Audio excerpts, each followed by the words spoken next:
I'm not the ref. Exactly. Let me just say something before we start. Yeah, let's go like that. I don't think we need the extra leg. Okay.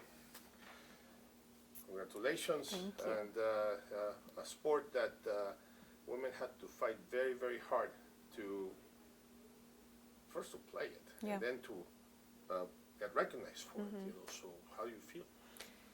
I mean, amazing. I think listening to, Linda speak today was, I knew the story, but to hear it again and hear it from somebody who's gone through it, and to know that when she started, it was, very little games and very little pay, and yet they played for the love of the game. And they are the ones that started our women's national team culture. They played because they loved it, they fought together. And to see that culture be able to stay all these years is pretty impressive. And it just shows that they have the right idea of why we are playing. What are we doing? We're there to make an impact, grow the game, and compete and be successful. Before we submerge about that topic, because there's a couple of questions I want to ask about that, you, Ms. Boxx, I mean, to be able to become one of the elite, one of the members of a Hall of Fame that perhaps right now maybe compared to Cooperstown, compared to other Hall of Fames, maybe doesn't have the trajectory of the long existence of it, but in 30, 20, 40 years when this game has a Right. more Right. of a presence. Right. I mean, how do you feel to be the original ones? I mean, amazing. To make an impact, I think that's the whole point when I was playing. It was to make an impact, and for my teammates on the field, but off the field too. I think I said that in my speech. It was so important for us to represent us and our country and women, off the field as well as on. We stayed for hours after games signing autographs because we knew the next generation was going to be coming, and then we wanted them to do the same thing. So to be a part of this Hall of Fame, one, I was shocked when I found out. I always felt like I gave everything to the game, but who knows where you are with that. And for others to recognize the impact I had on fans, on the game, on my teammates, I think was amazing to be recognized that way. I asked Mr. Michael Jordan the day of his induction, like in the 90s, everybody wanted to be like Mike. Yeah. And I asked him, who did Mike want to be like when he grew up? Almost made him cry right away. Who did you want it to be when you wanted to grow up? Oh, man. Gosh, that's a great question. I wanted to be Michael Jordan, too, originally, but I couldn't. And then I, had my older sister to look up to. And I think for me, athletics was there from the very beginning. So the fact that I ended up having that as my career, it fit really nicely. It was what I loved to do. I played with all boys when I was growing up. I played multiple sports. I love to compete. I'm still a competitor now. And I think that's who I thought I would be. I thought I'd be this person who loved to compete, loved to play, but did it in a way that was humble. I'm not somebody who's, these are all the accolades that I have and this and that, and I'm not that way. And I think that's kind of who I thought I was going to become. So I think that's mainly it. Your competitive spirit would have helped your friends in the football game. Maybe they could have scored a couple The one that more, won, though, she played at the international level for New Zealand, so it made sense why she won. I mean, 11-1.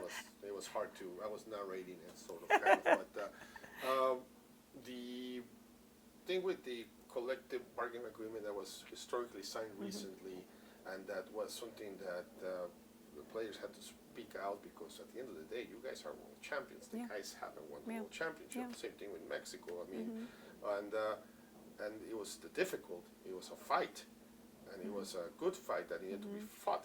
So, I mean, how do you think things will change now that there's this equality about it? I mean, obviously, there are so many reasons why it changes everything. It's, we are finally getting acknowledged for the work that we're doing, and it's just how it should always be. It shouldn't just be in soccer. It should be in everything that we do, in careers, in everything. So the fact that now U.S. Soccer is leading the charge on that is inspirational. It's amazing that we can be put in that position now. It should have been done, we think, a long time ago, just because of what we've been able to do on the field. And so I love that it was recognized. But again, it comes from a collective group. right? It didn't just, it was the present players who pushed and found a voice and really, really made this difference. But it also comes from the past. We had to start somewhere. And so to start at $15 and then, the generation when I first came on the team, it was the fact that we got salaries. And then it was the fact, okay, now we're getting better treatment as far as flights and different things like that. It was continually bumping up. And it finally got to a point where we are equal. And so I love that. I love that it took a collective group. It also took the men's side. We had to agree on a collective bargaining group with them as well. And so I think in the end they saw how important this was for the future. What does it say that us as a society, though? I mean, not to get too deep into this, but I'm the product of a single mother, man. And I saw my mother struggle. I always saw, because maybe I was lucky enough to be son of a single mother. Right. I always saw Right. equality. Right. But growing up, going into history, learning that suffrage to women came just barely 100 years. Barely 100 years Yeah. of this country being 246. Being the fact that today women, across the spectrum, they earn a third or half of what men do. Right. Why does disheartening. it take so freaking long? I agree with you. Yeah. Why? I don't know. Because, we need more people that think like you. And I think that's how change happens. It's not necessarily the women speaking up, it's the men speaking up for the women. Because, again, we can't do this alone, and it has to be a collective group working toward making it equal and standing up to say that's not right. And we've been doing it. We've been doing it for a long time. And so it's not, necessarily working. So maybe now we need other people to continually step up as well with us to actually create change. No joke, listening to you give me hope about that, because I do have a daughter. Yeah.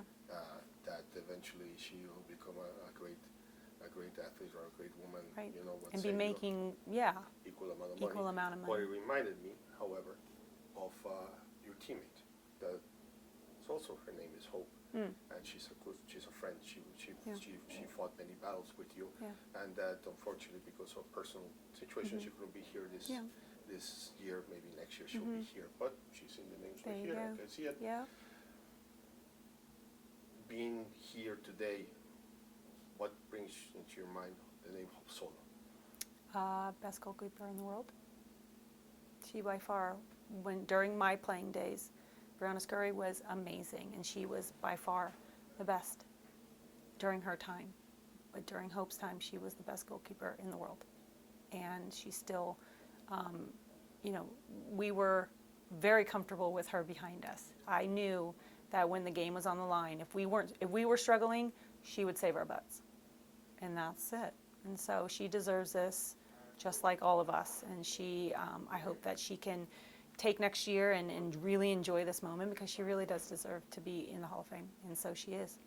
And to be a goalkeeper, before this decrepit body, I used to be a quite good one. So, I mean... You understand it, yeah. She takes character, so she'll be back. She will be. And somebody's touching me behind, so it's probably this annoying... Means it's time to be I done. know, annoying press guy is telling me to be done. But it's a beautiful woman. How could I cut off like that, man? I mean, don't be like that. Well, Clint's next. He's got I this know, handsome I know, face, I and how do you know.